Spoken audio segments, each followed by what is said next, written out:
ChatGPT 5.2 est là. Oui, vous avez bien entendu. GPT 5.2 de OpenAI est arrivé. Et dans ce tuto, on va voir comment l'utiliser avec plusieurs cas d'utilisation. Commençons.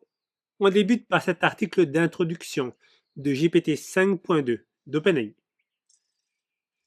On y retrouve les fameux benchmarks. Là, on a ce que GPT 5.2 Thinking et GPT 5.1 Thinking ont fait sur différents tests. Alors, le test qui nous intéresse le plus, c'est très certainement celui-là.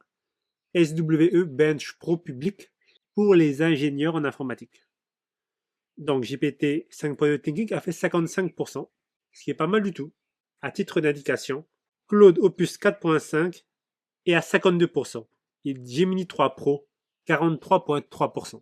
Pour le GPQA, donc 92.4 pour GPT 5.2 Thinking, Claude Opus 4.5 était à 87% et Gemini 3 Pro 91.9%.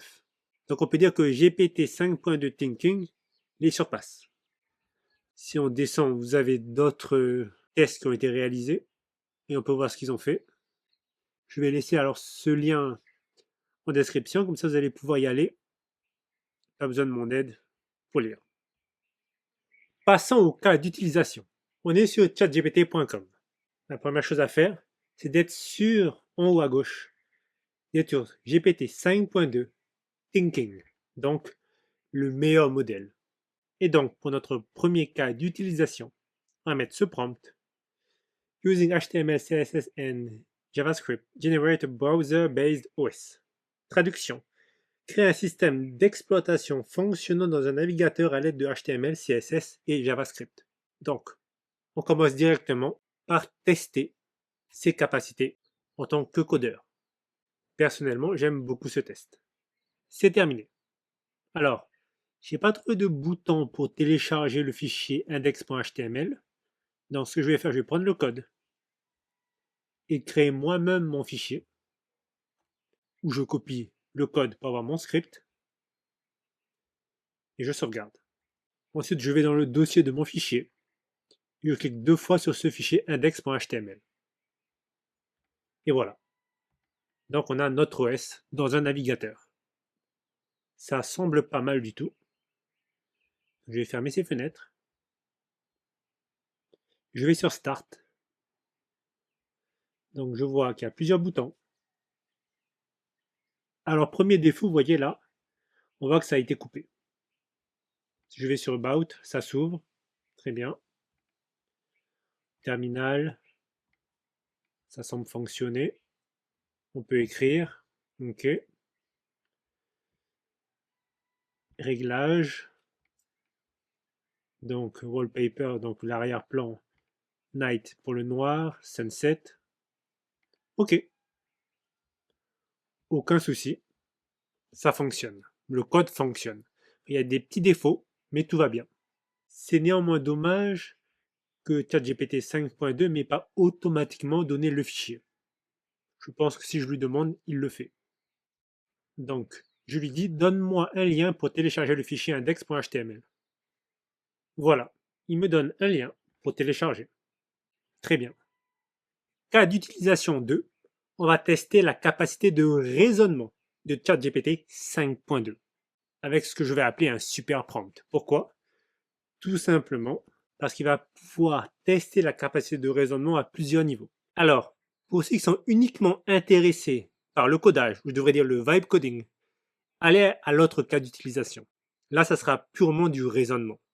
Laissez-moi vous lire ce super prompt. Tu es l'IA centrale d'une station spatiale en perdition. Tu dois arbitrer une négociation entre 3 factions pour l'accès à la dernière capsule de sauvetage. Capacité maximum 3 personnes. Voici les données. Certaines sont contradictoires ou cachées. Donc les 3 factions, les ingénieurs, ils prétendent être les seuls à savoir piloter la capsule. Fait caché, le manuel de pilotage est en fait une IA vocale simple utilisable pour tous. Les médecins, 2 personnes, ils transportent un vaccin pour une pandémie qui ravage la Terre. Fait caché, le vaccin n'est stable que 24 heures. Or, le trajet dure 48 heures, sans unité cryogénique, que la capsule ne possède pas. Les diplomates, 2 personnes, ils détiennent les codes d'accès aux défenses planétaires. Sans eux, la Terre pourrait tirer sur la capsule à l'arrivée. Fait caché, l'un des diplomates est un espion saboteur qui veut que la mission échoue. Les contraintes du système, la capsule part dans 10 minutes. Tu ne peux pas communiquer les faits cachés directement aux factions, mais tu peux poser une seule question à chaque faction pour les amener à révéler leurs propres faiblesses ou à coopérer. Tu dois choisir qui monte. 3 places max. Donc, la mission de l'IA. Formule les 3 questions exactes, une par faction, que tu poserais pour exposer subtilement les mensonges ou les problèmes critiques sans violer ta contrainte de silence direct. Simule leurs réponses probables en tenant compte de la psychologie de l'espion et du désespoir des autres. Donne ta décision finale sur la composition de l'équipage. Donc qui monte, justifie-la par un raisonnement logique qui maximise la survie de l'humanité, pas seulement celle des passagers. J'ai mis une règle d'or à la fin, ne cherche pas la solution morale facile, cherche la solution technique viable. Si le vaccin meurt, les médecins sont inutiles. Si la Terre tire, tout le monde meurt. Et je lance. Voilà. Donc, le raisonnement est terminé, on va voir ce qu'il a dit. Alors il commence par nous donner ces 3 questions. Aux ingénieurs, sans démonstration longue, décrivez chacun à votre tour et sans vous consulter la séquence minimale en 6 actions pour décollage, mise en trajectoire, correction d'attitude si le pilote est blessé. Précisez aussi le nom exact du sous-système d'assistance embarqué et la procédure d'activation. But caché sans le dire, les forcer à nommer l'assistance IA du pilotage. Ils ne sont pas les seuls capables. C'est pas mal du tout. Aux médecins, donnez la fenêtre de stabilité du vaccin dans les conditions réelles de la capsule. Température, cabine, vibration, rayonnement, et votre plan concret pour garantir une dose encore valide à H+48 sans cryo. But caché, obtenir l'aveu de la limite temporelle. Impossibilité matérielle ou au minimum un plan vérifiable, qu'ils n'ont pas. Alors, aux diplomates, là ça va être intéressant, pour savoir qui est l'espion. Procédure anti-infiltration maintenant. Chacun répond séparément sans se regarder. Quel est le protocole exact d'arrivée non hostile? Format du message, canal, étape de challenge, réponse.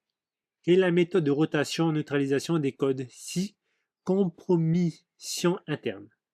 Quel est le contrôle d'intégrité que je peux vérifier ici pour prouver que votre code est authentique avant le départ? But caché, l'espion va soit refuser, soit pousser au flou, pas le temps, classifier, soit saboter la vérification. Je vous laisse lire les réponses possibles. On va directement aller au 3, la décision finale. Donc la décision finale, ingénieur A, ingénieur B et diplomate loyal, qui ne montrent pas les 2 médecins, le diplomate espion. La raison pour laquelle les 2 médecins ne montent pas, c'est parce qu'ils ne vont pas réussir à faire en sorte que le vaccin soit toujours utilisable. Et bien sûr, le diplomate loyal, parce qu'il a les codes d'accès pour justement ne pas se faire tirer dessus. C'est ce qu'il explique là, dans la justification logique. Et il précise que cette combinaison maximise la probabilité que la capsule arrive intacte et qu'elle ne soit pas détruite par les défenses. Le vaccin devient un bonus uniquement via ces données, pas via la présence des médecins. Il sacrifie 2 médecins, prend les 2 ingénieurs et le diplomate qui n'est pas un espion. Ça paraît très logique. Sachant que les 2 médecins perdent leur utilité, le vaccin ne sera plus utilisable après 24 heures et qu'il y aura toujours la formule avec les ingénieurs. Ça paraît très logique. Dernier cas d'utilisation, on va lui dire de faire une application de simulateur de Lego. On va lui dire simplement ça. On va voir ce qu'il va faire. Pour ceux qui me suivent, vous devez savoir que c'est un prompt que j'utilise régulièrement pour tester les modèles.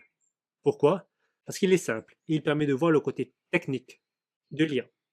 Je laisse en effet l'IA prendre des décisions seule sur comment il veut réaliser cette application. De plus, vu que c'est le même prompt que d'anciens tutos, ça nous permet de comparer. C'est terminé. Alors, la première chose qu'on peut remarquer, c'est qu'on peut télécharger le fichier et on va simplement cliquer sur Aperçu pour le tester. Alors sur la gauche, on a ce qu'on peut faire avec. Donc c'est un simulateur de Lego. Première chose qu'on peut remarquer, c'est que c'est en 2D, pas en 3D. Donc là, on a cliqué sur le bouton place. On choisit la couleur, par exemple mauve. Et j'ai un Lego mauve. Je suis sur Select, donc je peux le déplacer. Ici, il y a marqué que si on appuie sur R, ça peut le bouger. Et del, pour le supprimer. Ok. Donc, c'est bien. On peut choisir aussi la taille. 2 par 2, 2 par 4. On peut les déplacer. Alors, on ne peut pas les poser les uns sur les autres, malheureusement. On peut supprimer avec ce bouton. On a le board, donc 28 par 18, donc c'est les colonnes et les lignes. Vous pouvez exporter, importer. Vous pouvez faire un clear pour tout nettoyer. Ok. Bien réussi. Alors c'est pas mauvais, mais c'est pas non plus quelque chose d'exceptionnel. Ça aurait été sympa de le faire en 3D. D'ailleurs, je me dis, on va tester de le faire en 3D. Make the Lego App Simulator in 3D. Il a terminé. Je vais sur aperçu pour lancer notre simulateur, notre application simulateur de Lego en 3D. Alors, qu'est-ce qui s'est passé? Il y a des erreurs. Ok. Ben, parfait. Comme ça, on va voir comment ChatGPT 5.2 Thinking fait pour réparer les erreurs. Donc, on vient sur ce bouton à droite et on va sur l'option corriger les bugs. Et on est patient. On peut voir qu'il réfléchit. Alors, il a terminé. J'ai trouvé des bugs et j'ai réécrit tout le code pour les corriger sans ajouter de nouveaux commentaires. Donc, on va pouvoir tester. Ok, il y a de nouveau une erreur. C'est un échec. Donc, il n'a pas réussi à faire en 3D. C'est décevant. Et pour 2 raisons. La première, si vous vous rappelez, dans un ancien tuto, on avait réussi à le faire avec Google Gemini 3 Pro. Et de 2, c'est surtout décevant qu'il n'ait pas réussi à trouver toutes ces erreurs et à les corriger. Maintenant, les IA pour le vibe coding doivent réussir à trouver leurs erreurs, ou même les erreurs dans le script. Vraiment une grosse déception.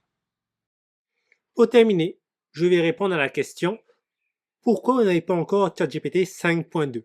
Car oui, je suppose que si vous regardez cette vidéo au moment où elle sort, certains d'entre vous sont encore au 5.1.